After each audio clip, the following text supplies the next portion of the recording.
A brand new brick manufacturing factory has been opened in Carletonville in Gauteng. Corobrik's Kwastina brick factory is an R800 million investment. It's expected to boost the local economy. President Cyril Ramaphosa delivering the keynote address at the opening today. eNCA money anchor R800m was there. She joins me now in studio. Good evening once again, Ropiwe. So it seems that despite our problems, we're still a destination for investment. That's right, Sally. Despite the many structural reform issues that we have, the deep-rooted corruption that we have seen unfold over the last decade or so hasn't deterred every single investor in the country.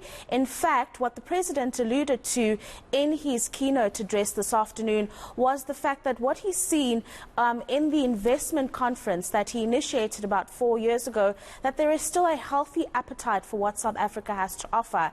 And the launch of this particular factory today, which is about an R800 million investment, as you mentioned in the intro, is testament to that hunger and appetite for South Africa. Obviously, the President has to be having difficult conversations with these potential investors in terms of how the country is going to be dealing with issues of Eskom, the load shedding or the blackouts that we see, issues of water, and really just municipalities are not providing basic services to businesses that operate in the area. But overall, yes, the community of Carletonville today is now home to this factory that makes bricks that will go all around the country, and also importantly, jobs are going to be created in the local economy. There's some downstream jobs in terms of bricklayers and also skills development, taking people to various institutions to teach them about the bricklaying business and also just the manufacturing of that product. And of course, one more thing, Sally, it's going to contribute to that infrastructure fund that the President spoke about at the State of the Nation address earlier on this year. All right, let's take a listen to the President. We did say then we wanted to see foundations being sunk, we want to hear the sound of bricks being laid, and also see cranes.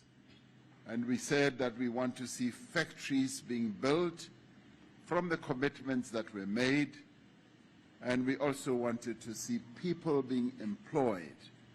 And here today at Kwastina, we are seeing the fulfillment, the real fulfillment of the investment commitment that was made at our investment conference. And of course, Ropiwe, bricks are quite literally the bedrock of infrastructure, which is a key sector that needs a lot of focus in our economy. Absolutely, Sally.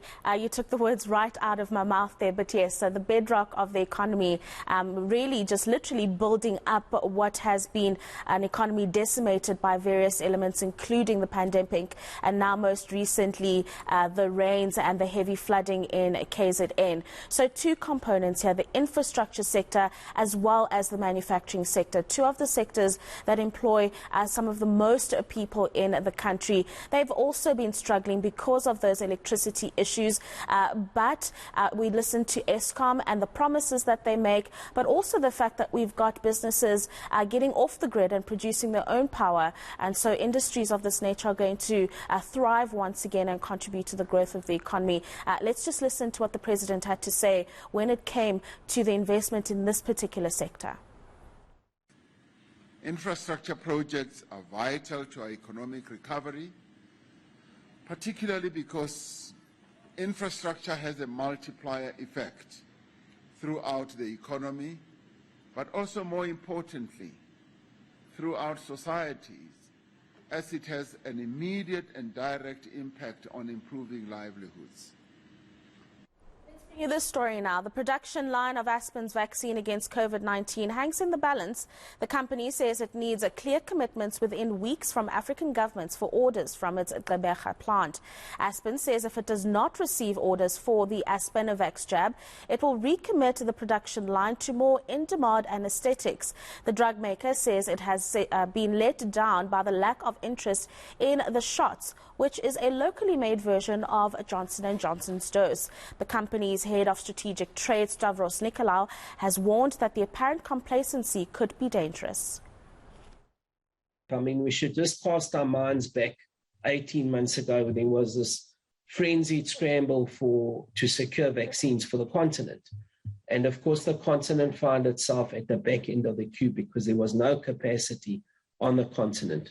Now, Devin, we're not out of the woods as yet with COVID.